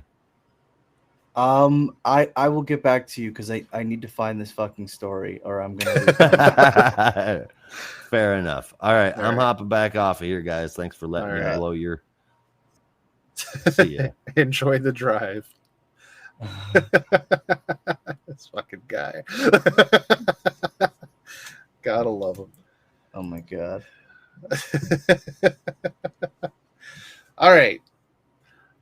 I'm gonna ask you to put a pin on that because we've been on a tangent enough. We need to get Oh, back boy. on track. Yeah. Yes. Yes. Is it the interview or an issue you're looking for? It's like some interview. I just want to find the story and like if I'm not going crazy or if I'm not just imagining this. Okay. Anyway, let's Yes. get back to it. Action Comics. Action Comics. Yes. What about it? You want to talk about it? No. Oh. Okay, Green Lantern. No. Action Comics number 1065, part 3 of House of Brainiac is written by Joshua Williamson with art from Rafa Sandoval and Miguel Mendonça, colors from Alejandro Sanchez, letters from David Sharp, and another glorious cover from Rafa Sandoval and Alejandro Sanchez.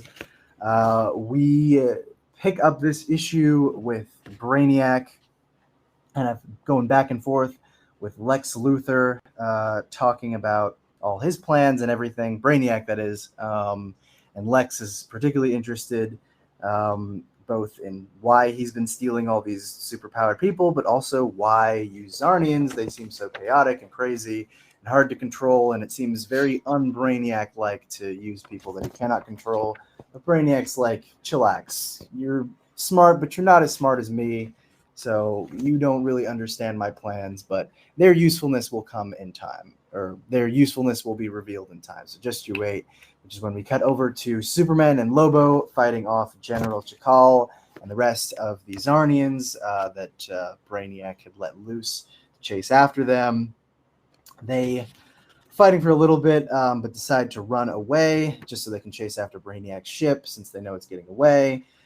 So Lobo and Superman are flying off, hopefully to catch up to Brainiac's ship in just enough time so that it doesn't escape. We cut back to the inside of Brainiac's ship where Kara and Connor, who managed to escape in the previous issue, are now running around free, but at miniature size, or trying to dodge all of the giant creatures, giant from their perspective, walking around Brainiac's ship. And that's when they are able to work to free Parasite and Livewire from their traps, just because they know they've been working with Superman and are willing to help them out just this once, and be heroes and help them hopefully take down Brainiac. But before they can do that, they need to get back to normal size, and going into Brainiac's armory, they're able to find a device that will enlarge them back to their regular size, and that's when they can go after and attack Brainiac, which they do, or at least attack a number of different Brainiacs, but unfortunately Kara and the rest of them do not succeed, as the Brainiac Prime still is roaming around free and does not get thrashed or anything like that. And that's when Brainiac begins to reveal part of his master stroke as he brings up the bottle city of Kolu, or at least a bottle city of a city from Kolu, and enlarges it to its true size as it rests upon Brainiac's ship. And basically that's when Supergirl is able to kind of escape from Brainiac's clutches for a little bit, and then goes after Lex. Takes Lex and is going to hopefully move him away to get some answers, or moves him away hopefully to get some answers.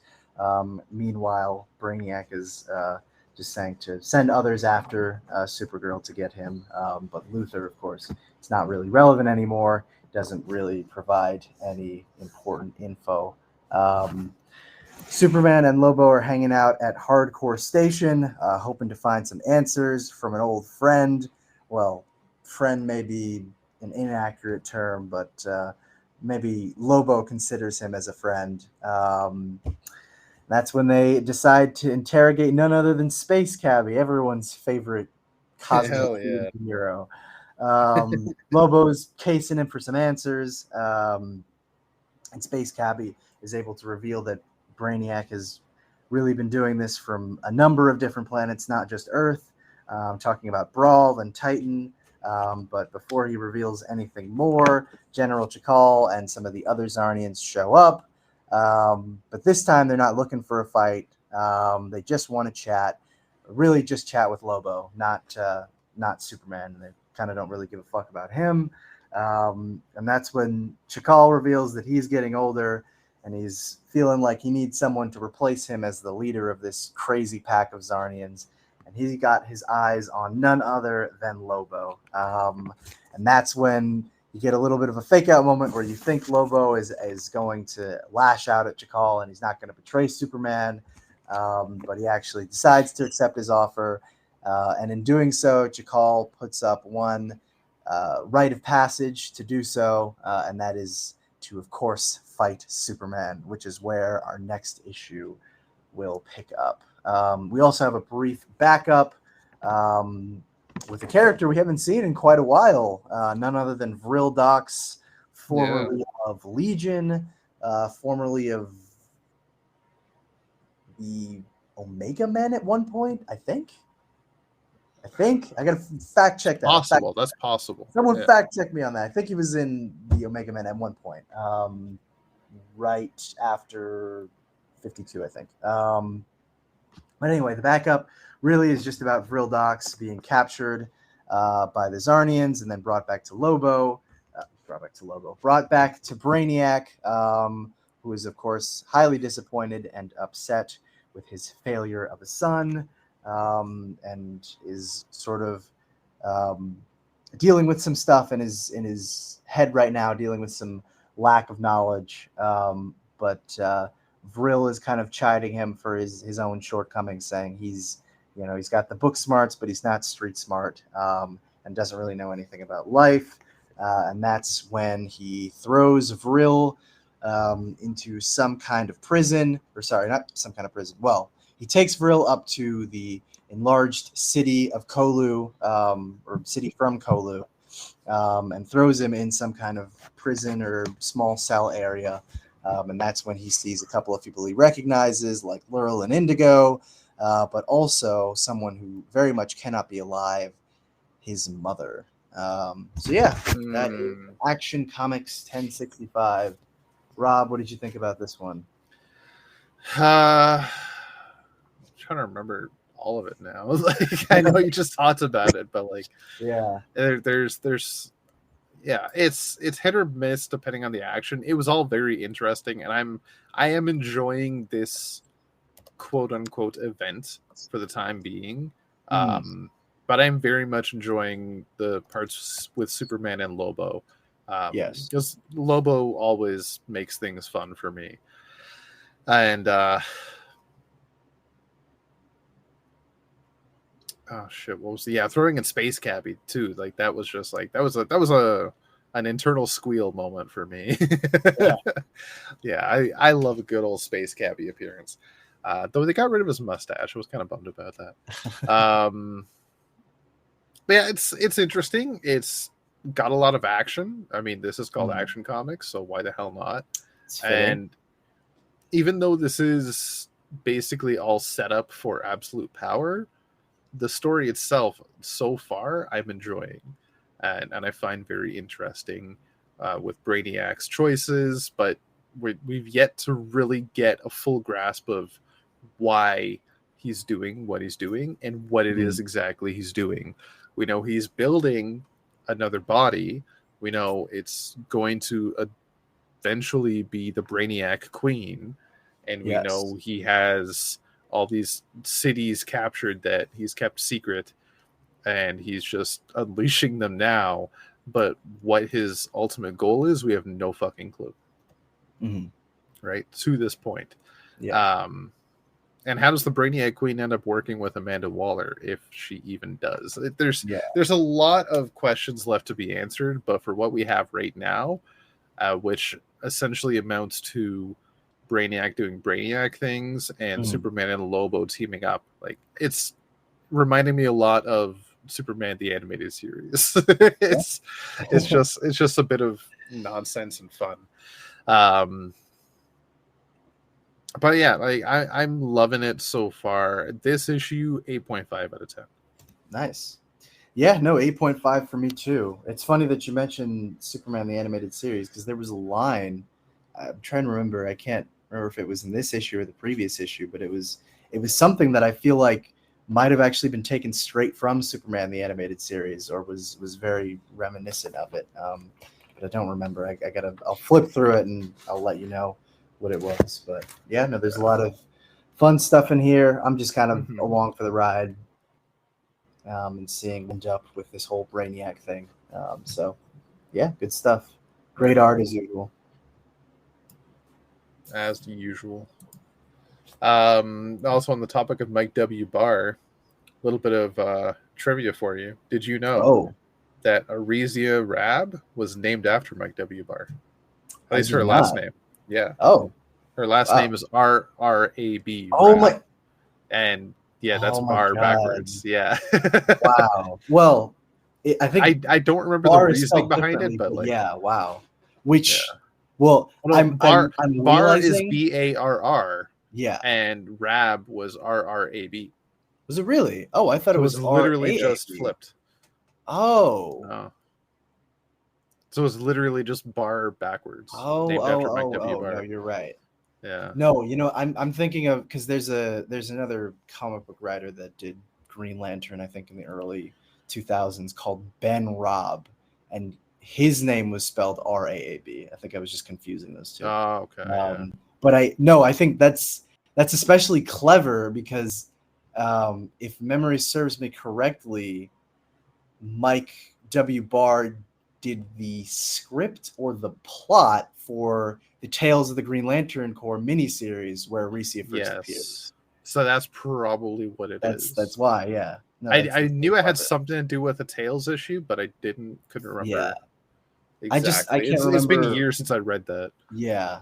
No, I can't remember if he did the plot or the script, because I think it was like him and Len Wein. I have the issues somewhere. It was like him and Len Wein, and I can't remember who did what, but that would make sense given that he was a contributor to that book. Yeah. So there's a bit of Mike W. Barr trivia for you. Whoa. His legacy forever lives on in Aresia. Hopefully she doesn't die again. Technically Damien as well. Yes. Technically. But no one counts that. No. Except him.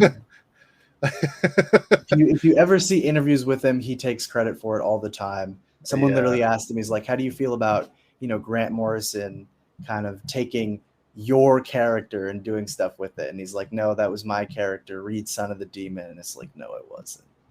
No, it wasn't. He was an infant, said no words. He had none of the personality that people associate with Damien. Yeah, and he was biological. Yeah. Damien was grown in a tube. Yes. Yeah. So, I know, as you were doing your Action Comics thing, I was kind of taking over the search for that Mike W. Barr interview. So I was reading some stuff about that, and he was very heavily on, like, what happened with the Son of Batman and whatnot. Yeah. For the life of me, I can't remember where I heard that, but I'll find it. Maybe he wasn't even involved. It's just there was some kind of story of like, how are we going to bring back Dick Grayson as Robin, as the sidekick, and not, as the leader of the Teen Titans. And it was like some kind of amnesia storyline. But I gotta find that. Yeah. Well, while you do that, I will go into our last book for the week, Green Lantern number 11. This is written by Jeremy Adams. Green Lantern, I've got my Tales of the Green Lantern Corps in my hand right now as I'm fact-checking who did what. Nice. Yeah. So this is written by Jeremy Adams with art from Zermanico and Amankei Noah Helpan. Colors from Romulo Fajardo Jr. and letters from Dave Sharp, with an, as always, awesome cover by Zermanico. So we open up on Zamaron, where the keep forgetting his fucking name, that stupid and fucking Nate was his name. Like, who are you talking about? the Theros, Grand Oh Leader yes, Theros, Lord yeah. Premier Theros. Lord Premier Theros. I nearly called him Grandmaster Theros, like Grandmaster Flash, but that's not right. Funkmaster Theros, you know. That dirty Derlin. Yeah. Don't call me racist. Derlins suck. Hey, not all Derlins are like that, okay? Chameleon Yeah. Boy is one of the good ones. Yeah, and there was that guy in fucking The Corpse. Don't remember his name now. Oh my god. And he was a bit of a dick too. Okay, Chameleon Boy is good. That's it. All right. So Lord Premier Theros is on Zamaron, requesting that the Zamarons and Queen Agapo join them and just pledge fealty to him and whatnot. And she politely declines.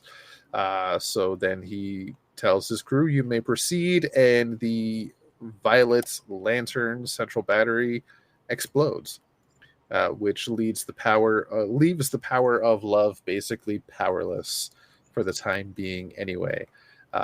Which then Theros proceeds to get his personal Green Lantern Corps to attack the Zamarons and have now taken them essentially hostage. Meanwhile, on Earth, Carol Ferris is returning home to her own personal Paul and is just a little worse for wear on emotion. She's feeling very down. The contract with the military is basically done after the drone fiasco, thanks to Hal, and Ferris Air is basically defunct again. And they're looking to start over, but then Carol surprises him with, "Let's just go get married, like today, right now. Since we don't have the money to pay for the whole damn thing, let's just go to Vegas and get it done right away." So he goes to pack and they go to get ready, but Carol still does not seem convinced that this is what she wants to do. She just needs something to latch on to. Meanwhile, on planet Oa in the Resistance Corps base, the group are contemplating what's going on and what to do next. With all the information they've gathered, Hal figures it's time to go straight to the Council, the United Planets Council, who, along with Razor, convinces the others that if this is Theros' grand plan, the rest of the council, being from other planets, might not really agree with it. And while the others are very reluctant to the idea, the United Planets lantern that they've captured kind of adds to that theory and says that, yeah, he's doing this on his own. I pledged loyalty to it, and I don't agree with anything, so if you're going, I'll go with you and I'll be on your side.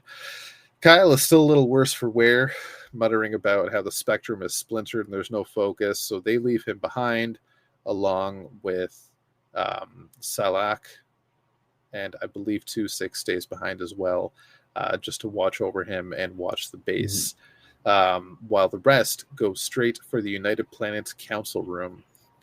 Meanwhile, back on Earth, the pair are on the road to Vegas as Carol is off miles away mentally, having a flashback about one of her earliest memories with Hal Jordan, who was in a lot of trouble following his dad's death. And during an interview with the principal gets called away to a classroom. So as he is told he's free to go, but he has a choice to make if he wants to set things straight or continue down the road he's going and leave a shitty life. He decides to steal the principal's car keys and take his nice red sports car. So he gets in, and keep in mind, they're like 12. At least that's what they look like. They look really fucking young. So he steals the car, finds Carol, she hops in, and they go for a fucking joyride in the principal's car. Oh my because why the hell not?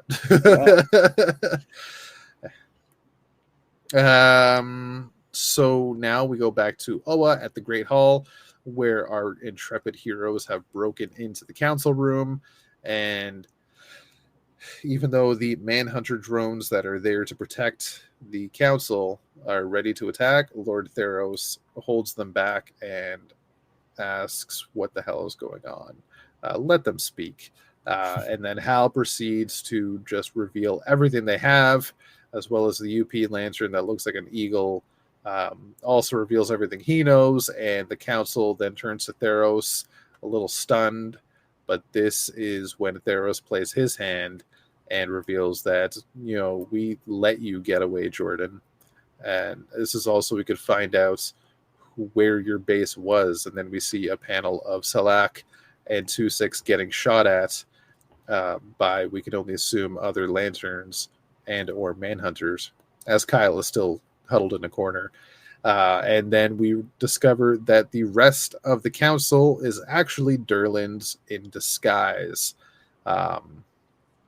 So Theros has essentially co-opted the entire fucking United Planets Council, or at the least what we know of, the Green Lantern Corps, all for himself. We then get another flashback.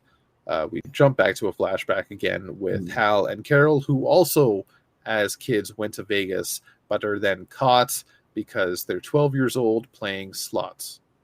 It's bound to be fucking seen eventually. So they get brought back home. Hal and Carol share a moment. And then we jump back to Carol in the present day with her and her beau in front of the Chapel of Solitude, a Superman-themed wedding venue in Las Vegas. They pick out their kryptonite-styled rings with every color of the kryptonite rainbow. And just as they're doing their ceremony and Carol is about to say, "I do," a violet light appears in front of them, and it is a star sapphire ring. And that's when Carol realizes Hal needs help. Next issue, it's teased that love joins the fight. So Star Sapphire 01 and Sector 2814 is potentially going to come save Hal's life. Wow. I'm fucking stoked. I'm so fucking stoked. And in a little backup, House of Brainiac tie-in with the Guy Gardner's bogus Lobo adventure. Yeah, that's what it's called. Part 2. This is written by Jeremy Adams with art from Kevin McGuire, colors from Rosemary Cheatham, and letters from Dave Sharp. Guy, and who he thinks is Lobo, a mystery Zarnian, is on some mysterious planet escaping the space dolphins that the fake Lobo summoned. He says accidentally, but Guy then goes to a local watering hole to gather some information and get a way to communicate to the United Planets, because his ring seems to not be working very well in terms of communication. So he needs to contact the United Planets somehow, let them know that he has Lobo in his custody. The entire time, this Zarnian keeps telling him, "I'm not Lobo," but Guy just doesn't fucking believe him. There's a hilarious moment with 2 whole spit takes in the Zarnian's face, and then we find out that this Zarnian, even though he's not Lobo, still has a lot of bounties on his head, and he let the world, or let the universe, know exactly where he is. And this is when 3 bounty hunters crash into the bar, including Bolfunga the Relentless, that fucking awesome Guy Gardner villain. I love it when he shows up. I know he's an overall Green Lantern villain, but at this point, to me, he's strictly a Guy Gardner villain, because Guy just kicks his ass all the fucking time. Yeah. I mean, aside from him fighting Guy, I think the only other time he's faced up against the Green Lantern was Mogo. And he didn't even really face off against Mogo. It was more just like Mogo was trolling him. Yeah. I think he might have faced Hal early on, but only like once or twice. Yeah. So yeah, as Guy is about ready to just wipe the floor with the 3 bozos, there is a voiceover from a Brainiac ship. The Zarnian is kind of upset because he says it found me, and they're teleported to a room full of other Zarnians as he shouts out that Brainiac found them. I believe this is 3 parts, so next issue will be the last part of the backup. So it looks like Guy Gardner is about to enter the House of Brainiac story head on. Yeah. I can't wait to see what happens in part 3. Guy is now in a room full of Zarnians, and he's going, where the fuck is Lobo?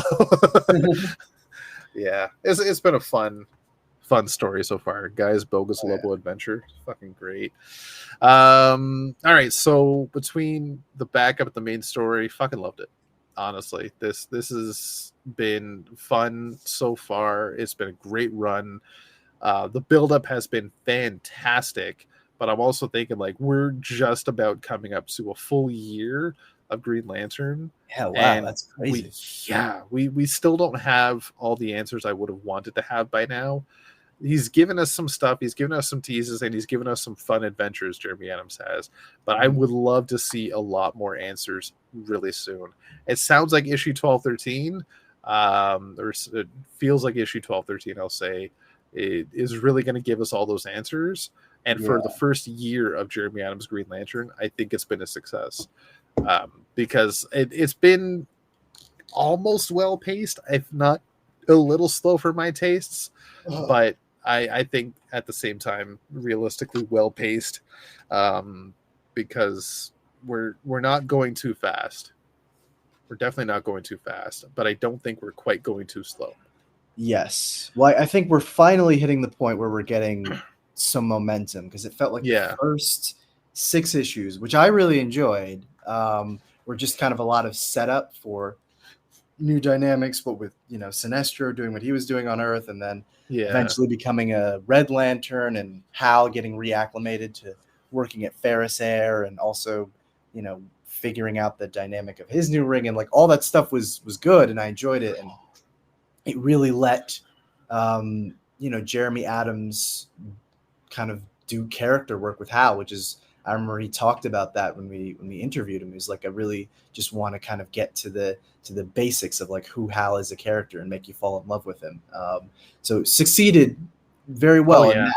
Definitely. But I think, it feels like now we're finally getting to, where the story wants to be with all the United Planet stuff, and, the Source. Well, I guess the Source Lantern was a carryover from the run that shall not be named, but I forgot about that. So I'm going to pretend it doesn't matter.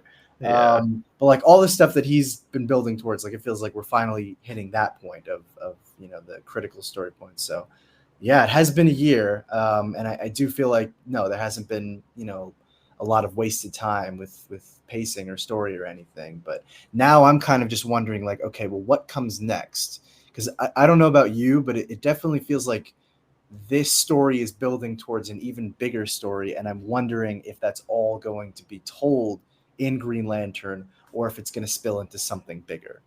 And I know that's wishful thinking, but like this whole United Planets plot thread feels like it's building into some big spectacular war arc, and I don't know whether that's going to be the case, or if we should expect some kind of Green Lantern event / cosmic event next year.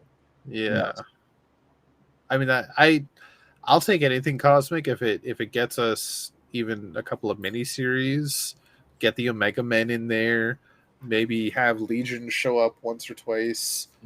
Virile Docs just showed up again. Why not? Like, Lobo's intertwined. Why the fuck not? Like, let's have a cosmic story which isn't just about the Lanterns. Let's have DC's version of Annihilation. Let's fucking do it. Let's just fucking go. Is DC's version of Annihilation just Invasion? No, but maybe. Both written by Keith Giffen. Technically Blackest Night, because the story is kind of the same, right? An evil wave that threatens the entire universe and is going to eat it alive, almost quite literally, coming from an antimatter dimension. and the only thing that can stop it is intergalactic heroes. Yeah, well, Basically, the same fucking story. well, that's why I feel like, and I don't know. Again, maybe it's just wishful thinking. Maybe it's just cope. Given that Green Lantern War Journal is ending at issue 12, but Yeah. I know a little while ago you sent a tweet that basically Jeremy Adams had some kind of, or was having a meeting with Philip Kennedy Johnson to just kind of talk about like Lantern stuff. And, Yeah. you know, they were going to be working together, and it's possible that was literally just like, hey, this is what I'm doing. Hey, this is what I'm doing. Okay, cool. Let's just make sure our books are, you know, in synergy or working together. They're not anyway, yeah, like we're not stepping on each other's toes. But I don't know. I heard that and I was like, oh my God, they're building towards some big thing that's coming, and I feel like we could still be waiting for that. I honestly, it could still happen. We've yet to see what's going to happen with Philip Kennedy Johnson going forward. As we do know that War Journal is ending, but it doesn't necessarily mean he's not going to be writing more Green Lantern. Yeah. Right? It just means that his story for John with War Journal is done, and maybe he'll be just writing maybe Green Lantern Corps. Who fucking knows? But yeah, like the way this story has progressed and the gravity that it has so far definitely feels like wrapping it up in a simple issue way too small. Like it feels like it definitely needs to have a much bigger finish. Yeah. But we'll have to see. Yeah. For this issue though, like we're finally getting around to stuff with Carol Ferris and the Star Sapphire, which has kind of been teased and promised for a few issues now. And it looks like we're not having a Paul situation where Carol's just stuck with this other guy and says, I don't love you, Hal. Like she clearly loves Hal. She clearly fucking loves Hal. Please don't remind me of that god awful book. That's been the talk in the Green Lantern chats for like a year now, is this guy is just Hal's version for Paul. But it's better because he's not sticking around for 50 fucking issues. Yeah. We'll be lucky he even makes it past 12. So I'm going to give it an 8.75 out of 10 this issue. Very well done. Very well received for me. I just can't wait to see what happens next issue. As far as it goes with like actual plot progression, not much happened. We got Hal and pals invading the council and finding out that Theros has taken over the entire fucking council, and Carol is getting a Star Sapphire ring. That's all we really got. And realistically, if you think about the whole 22 pages, not that much plot. So, but it was still a very enjoyable read. Oh yeah, no, definitely. I mean, I gave it an 8.25. A lot of my points are kind of similar to yours. I'm like with House of Brainiac. I'm just very much along for the ride and kind of am waiting to see what this story will build towards. You know, will it be the big crazy event that, you know, sees the Lanterns face off against the United Planets with a bunch of other cosmic heroes in tow, or will it just be an arc in Green Lantern? Who knows? But excited to see what comes next.